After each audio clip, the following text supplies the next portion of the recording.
Hello guys, karibuni tena. Today I'll be showing you guys how to make this delicious vegetable goat stew curry, coconut stew curry. It's delicious. Please keep watching for the recipe.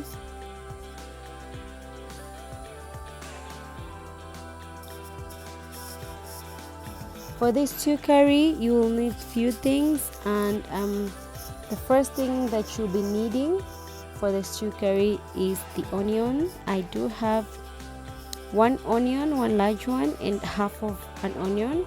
I'm going to use all of them. You'll also need your tomatoes. I have pre-weighed my tomatoes already, as you can see. You'll also need your bell pepper. I have green one. You can use yellow, red, it's up to you. You'll also need a carrot. You can use even 2 carrots if you love carrots. You'll also need your potatoes.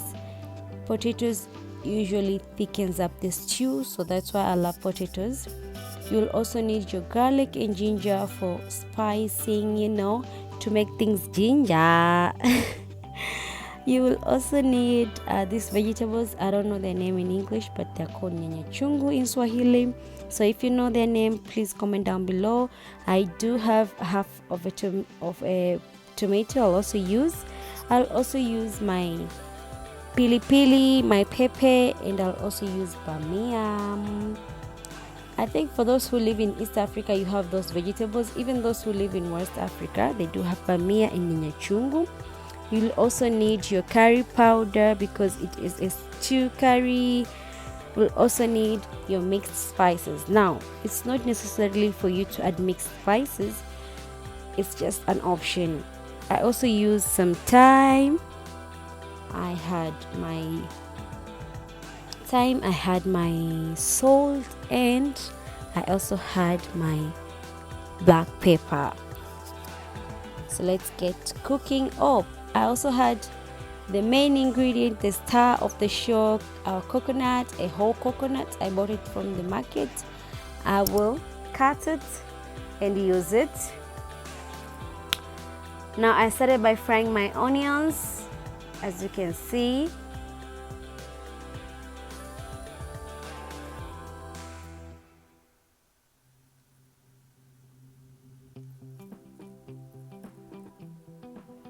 I'll also add my pilipili, my pepper. I usually add it when I'm frying onions so as to infuse its flavor into the oil and into the onions. I'll then go ahead and add my garlic and ginger paste.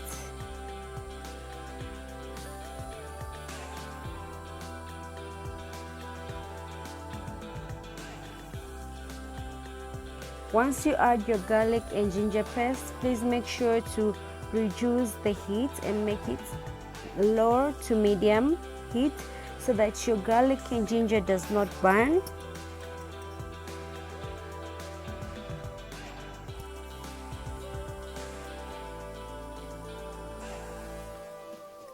After adding my garlic and ginger, I'll go ahead and add my green bell pepper.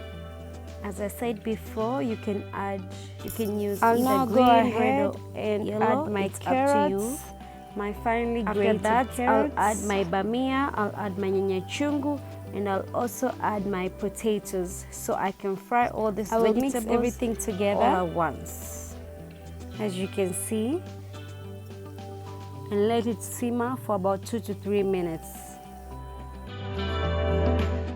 I will now add my thyme, my salt, and my pepper so that it can fry with the rest of the vegetables to infuse its flavor.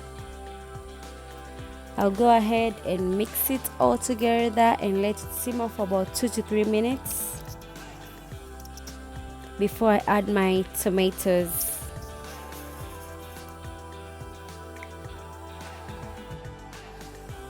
I will now add my mixed spices, as you can see, before I add in my tomatoes.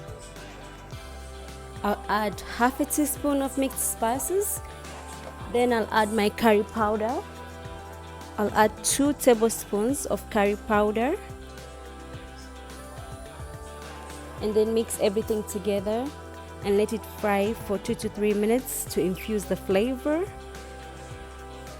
Then I'll add my tomatoes.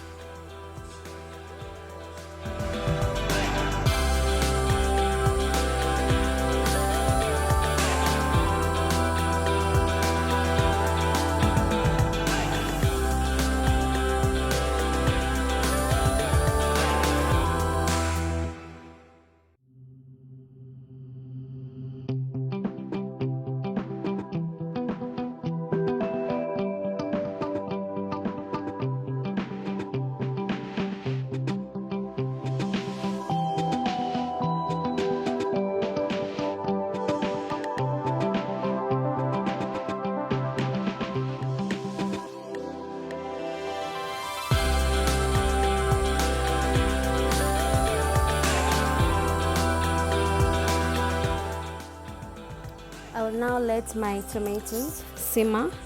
I will cover the pot with a lid so that the moisture does not escape from the tomatoes. I'll let it simmer for 2 to 3 minutes until it's well cooked. Then I'll go on and open the lid, mix everything together.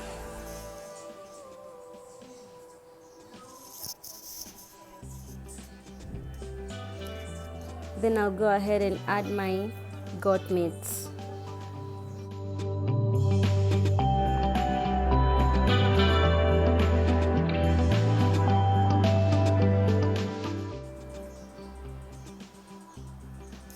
This goat meat, I already boiled it, pre-boiled it. So I'll just add it to my vegetables, which are already cooked at this point.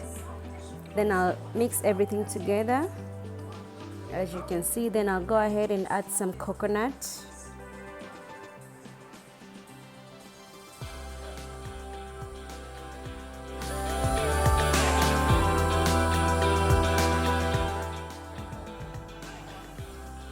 I'll go ahead and add my coconut milk.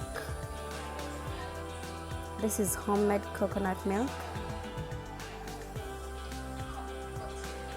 As you can see, as I'm adding my milk, I'll be stirring my vegetables and my meat so that it does not break.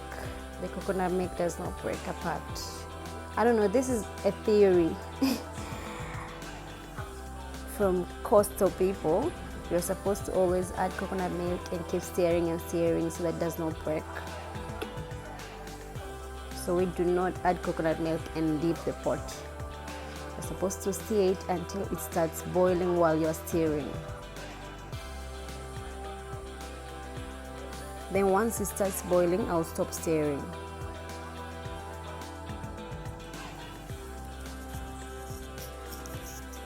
I'll now let it boil for 5 minutes so the coconut can cook well. After that, our stew will be ready to eat.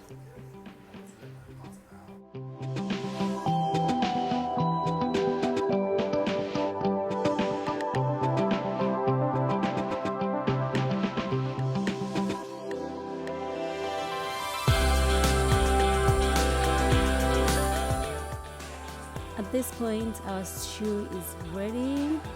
It looks delicious and it tastes way more delicious than it looks. It can be eaten with ugali, rice, chapo, and anything else. So at this point, please don't forget to subscribe, like, and comment, and please don't forget to share. As you can see, I paired my stew with rice, vegetables, and some avocado. So cheers, see you on the next recipe. Bye bye.